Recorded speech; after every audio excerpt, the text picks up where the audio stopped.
लोकशाहीचा बुलंद आवाज, रिपब्लिकन वार्ता, महाराष्ट्र। डॉक्टर बाबासाहेब आंबेडकर यांचा 69वा महापरिनिर्वाण दिन पुसद येथे साजरा। समता सैनिक दलाच्या वतीने बाबासाहेबांना मानवंदना। बातमी पुसद येथून।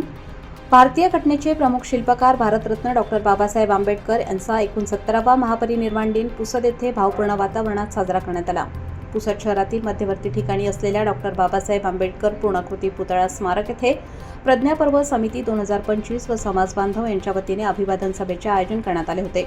या ठिकाणी सर्वप्रथम सामूहिक त्रिशरण पंचशील त्रिशरण घेण्यात आले। तसेच समता सैनिक दल महिला व पुरुष बटालियनचे कमांडर भारत कांबळे यांच्या नेतृत्वात डॉक्टर बाबासाहेब आंबेडकर यांना मानवंदना देण्यात आली। पंचशील ध्वजाचे ध्वजारोहण भीमराव दादा कांबळे, डॉक्टर मोहम्मद नदीम, बुद्धरत्न भालेराव, राजेश ढोले, सुभाष कांबळे यांच्या वतीने करण्यात आले।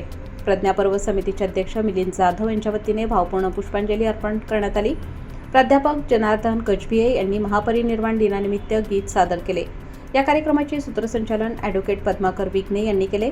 यावेळी भीमराव दादा कांबळे, मिलिंद जाधव, राजेश ढोले, डॉक्टर मोहम्मद नदीम, विश्वासराव भवरे, बुद्धरत्न भालेराव, किशोर कांबळे, किशोर मुजुमले, अर्जुन भगत, गोविंद कांबळे, सुखदेवराव भगत, सुभाष कांबळे, भास्कर पाढेन, गजभिये सर, शरद भगत, ॲडव्होकेट जांभूळकर इत्यादींसह विविध सामाजिक संघटनांचे पदाधिकारी, बौद्ध समाज बांधव, महिला भगिनी, युवक मोठ्या संख्येने उपस्थित होते।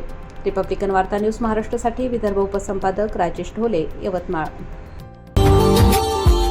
Subscribe now and press the bell icon. Never miss an update.